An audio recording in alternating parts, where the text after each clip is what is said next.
Hey, Coach Allie Bryan here.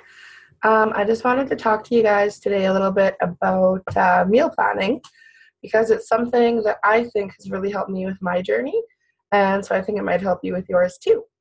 So I have a list here I wrote down so I don't forget. I've got 10 kind of tips for you guys. So the first one, it seems kind of obvious, like you think you might already know it.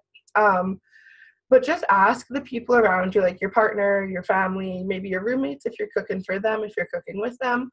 Just ask them like what kind of food they like, what they don't like. Specifically, ask if they have allergies.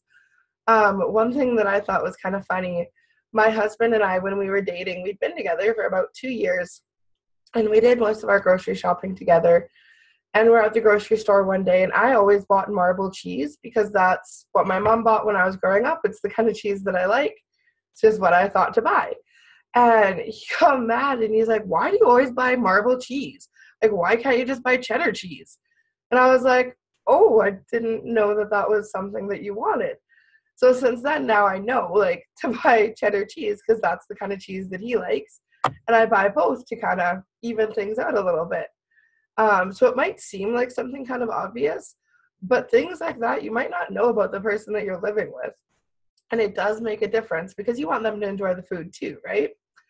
Another thing is to create like a recipe box or a binder, or even just like go on Pinterest and create like a board where you can put all of your recipes that you're going to use. Because I find that I will find a recipe, try it, and then totally just lose the recipe. And then I want to try it again because we loved it. And then I don't have it on hand. And so if you just print off the recipe, throw it in a binder, throw it in a recipe box, something like that, then you can keep track of them and you can write notes whether you liked it, if you want to change anything, that sort of thing. So you can keep track and create a plan for all your recipes. Another tip is to pick a grocery day and create a list. Never go into a store without a list because you go in and you're like, "Oh, I think I might have needed this." And I know, like, I'm so bad for this. I will need tomatoes, we'll say. And then I'm like, "Oh, I need tomatoes. I need to get tomatoes." So I go to the store, I get tomatoes, come home. I already had tomatoes in the fridge. Next time I go to the store, "Oh, I think I need tomatoes." Get tomatoes again. Now I have a shit ton of tomatoes, and that's all that I have in my fridge. So if you make a list, you stick to it, you're more likely to stay on budget because you're not wandering around and trying to figure out what you need. And if you stick to the list, you have the healthy food that you need. You have everything you need for your recipes. You're not running to the store again because every time you run to the store, you're going to go to the checkout and you're going to see that chocolate bar and it's going to look delicious and it's going to be on sale. And so you're probably going to get it. And then you might think that your kids or your spouse want something, so you grab that for them. And then next thing you know, you go into the grocery store to grab some milk, and you're $50 later and a whole bunch of junk that you really didn't need. Um, Before you go to the grocery store, check for sales. Sales can make such a huge difference to your budget.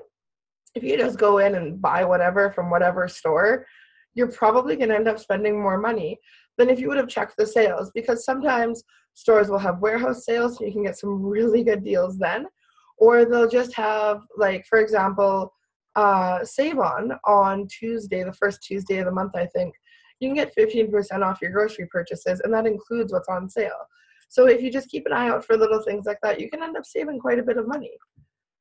As soon as you get home from the grocery store, prep whatever you can.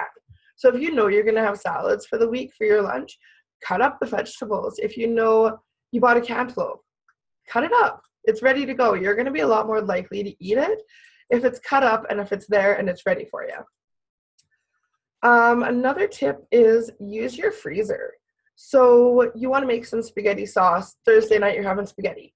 Why not double up on that recipe and then freeze the rest? And then next time when you're running short on time, you've already got that homemade healthy sauce sitting in the fridge or the freezer. And you don't need to run to the store and buy the ingredients and make it, or just buy some canned crap that isn't going to taste good and isn't going to be nutritious because you've already got it in your freezer. I like to freeze spaghetti sauce, chili, soup. You can freeze pretty much anything. Another thing, okay, this is one thing that I find really helps me. Once you get into the habit of knowing sort of what you like to cook and what your recipes call for is you can find your staples. So for me, I like to keep in my pantry canned mushrooms, canned tomatoes, canned tomato sauce, not like spaghetti sauce, but just tomato sauce, tomato paste, some black beans, some kidney beans.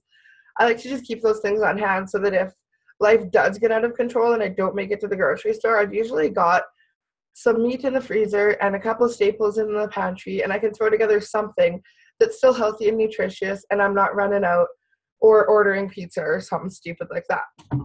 Another thing, plan for similar ingredient recipes. So if you know on, like, let's say for lunch, you want to be taking salads with chicken breast for lunch. Well, you know you're already going to have salad stuff on hand. So why don't you plan to have a salad for one of your meals during the week, like for your supper? So have like a taco salad or another chicken salad or really anything like that. My husband, when we have uh, hamburgers, he has a hamburger on a hamburger bun, and I plan to have a salad with my hamburger on top, and then I'm not getting the extra carbs and stuff from the bun because usually I've run out of my yellow containers by supper time and I'm looking for something not yellow containers. What else? Oh, write it out. Never just think that you're going to keep it all in your head because that just doesn't work. Okay, so Monday, or let's say Sunday night, you're sitting there and you're like, okay, Monday we're going to have chicken, and Tuesday we're going to have pork chops, and Wednesday we're going to have chili. Well, come Wednesday, you're not going to remember that you were supposed to have chili, and you're not going to have anything ready, and you're just going to stop at the drive-thru on the way home and get some junk. So write it out, have a plan, and that way you know exactly what you're cooking. You've already prepped some of it, so you don't have that excuse. It's ready, it's easy to go. And don't overcomplicate it. Like, don't think that it needs to be this big, elaborate scheme. If you guys if you guys simply like to eat chicken, eat a bunch of chicken. If that's what you like, just do it. You don't need to be trying out these, 20 ingredient recipes just because you think that you need to, like, shake things up. That's not at all. Do whatever works for you and just start doing it. Just use the recipes that you already have. Just start doing it. And if you guys have any more questions, you can always feel free to ask me. I've been planning my meals now for about a year. When I started, I made it so complicated. I was so overwhelmed and it scared the shit out of me. And I eventually just stopped because I just was so scared. I thought it was going to be this big ordeal that was going to take all day and all the dishes in my kitchen. And I made it way too complicated, and you don't need to do that. It's really easy once you just sit down and make a plan and figure out those recipes that you and your family like. And just go from there. It's pretty easy, guys. So yeah, if you have any more questions, just let me know. I'm always available to answer your questions here. I'm on Facebook, facebook.com/true to you. And I'd love to hear from you. Have a good day, guys. Bye.